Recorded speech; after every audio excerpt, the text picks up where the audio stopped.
Hai, selamat datang ke YouTube channel saya Fahimah Samri. Bagi yang pertama kali menonton video saya Fahimah dan channel saya menyediakan video-video yang berguna untuk anda, diri anda, kehidupan anda dan perkongsian tentang ilmu kaunseling.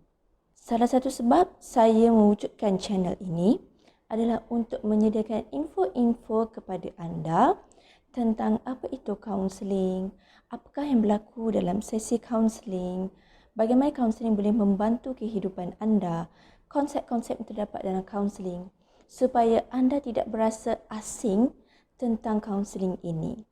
Ramai orang salah anggap tentang kaunseling, psikoterapi dan seumpama dengannya. Tapi tahukah anda sebenarnya kaunseling ini dapat membantu kehidupan anda lebih efisien, lebih bahagia dan menggunakan potensi diri semaksimum yang mungkin. Bersama-sama dengan itu, menerima juga kelemahan diri anda sendiri. Dan sekiranya anda nak, anda boleh mengubah cara hidup anda, arah hidup anda ke arah yang lebih baik. Jadi pada video kali ini saya akan menerangkan kepada anda 5 mitos tentang kaunseling dan rata-rata rakyat Malaysia mempunyai salah anggap terhadap kaunseling dan psikoterapi. Saya akan nyatakan apakah mitos yang rakyat Malaysia fikir tentang kaunseling dan apakah realitinya yang dapat menyangkal mitos-mitos tersebut. Mitos yang pertama ialah kaunseling hanya untuk orang yang hilang akal. Ramai sebenarnya takut untuk menjalani sesi kaunseling kerana mitos ini.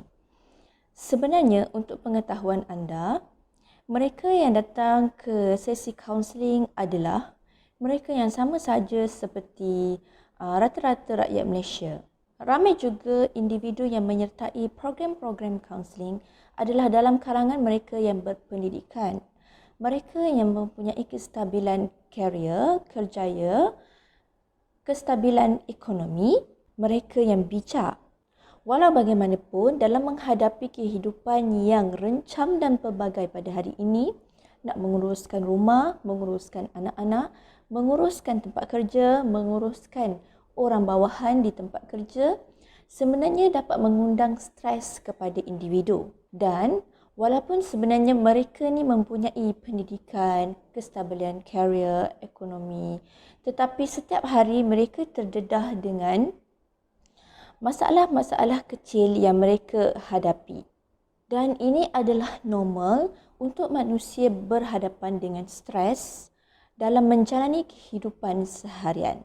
Selain itu, individu-individu yang melibatkan diri dalam program kaunseling ini berpendapat bahawa dengan program kaunseling ini sebenarnya dapat meningkatkan potensi diri mereka dan mereka dapat menggunakan potensi itu semaksimum yang mungkin bagi memperbaiki kehidupan mereka.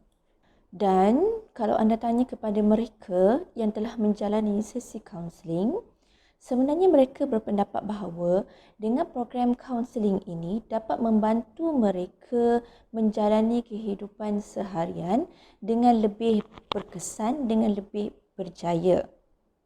Dan dengan pertolongan daripada sesi kaunseling, sebenarnya dapat membantu mereka melihat jalan penyelesaian dengan lebih cepat dan lebih efisien. Dan sesi kaunseling sebenarnya membantu juga individu untuk hidup lebih teratur dan lebih genuine positivity dan banyak lagi kelebihan-kelebihan yang lain. Mitos yang kedua ialah kaunseling hanya untuk mereka yang mempunyai masalah yang sangat berat ataupun masalah yang tak dapat ditanggung lagi.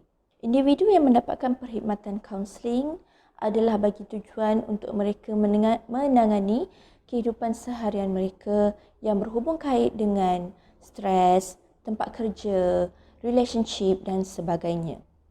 Memang tak dapat dinafikan, kaunseling ini dapat membantu klien, membantu individu untuk menangani isu-isu yang berat dalam kehidupan mereka. Tapi kalau anda tetap berfikiran sebegini, kaunseling untuk mereka yang mempunyai masalah berat dan tak tertanggung sahaja, anda perlu ubah mindset anda itu. Kerana apa? Sebenarnya kaunseling ini dapat membantu anda sekiranya anda datang awal. Pada peringkat yang awal, masalah itu ataupun isu itu masih lagi kecil dan belum berebak. Dan apabila anda dapat menangani isu yang kecil itu, isu yang belum menjadi nanah lagi itu, anda pasti akan lebih mudah dapat menyelesaikannya dan anda tak perlu mengambil masa yang lama untuk menangani masalah tersebut. Mitos yang ketiga, kaunselor tak kenal saya pun. Macam mana dia boleh bantu saya?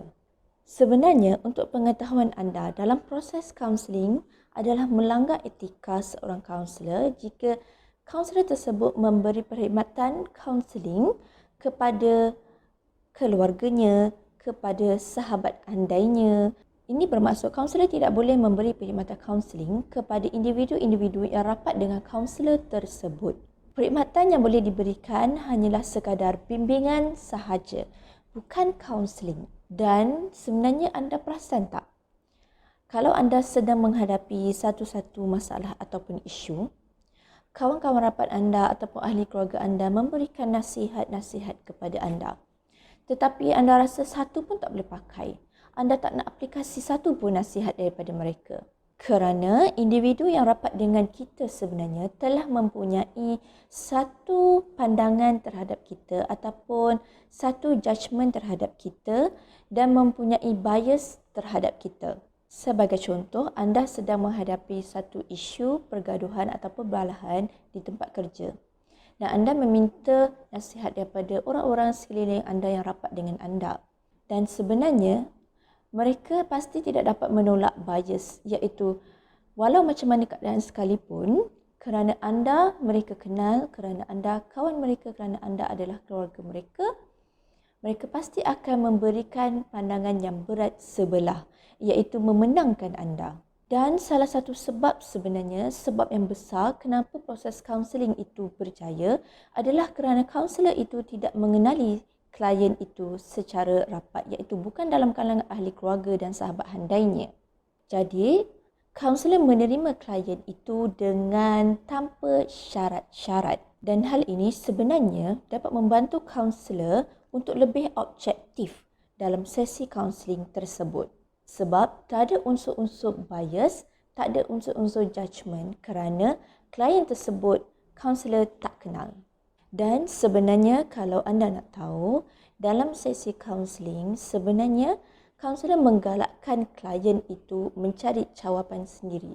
Setelah klien meluahkan perasaannya, setelah klien bercerita tentang pengalamannya, sebenarnya pada akhirnya anda akan dapat jawapan apa yang anda tanya sebenarnya.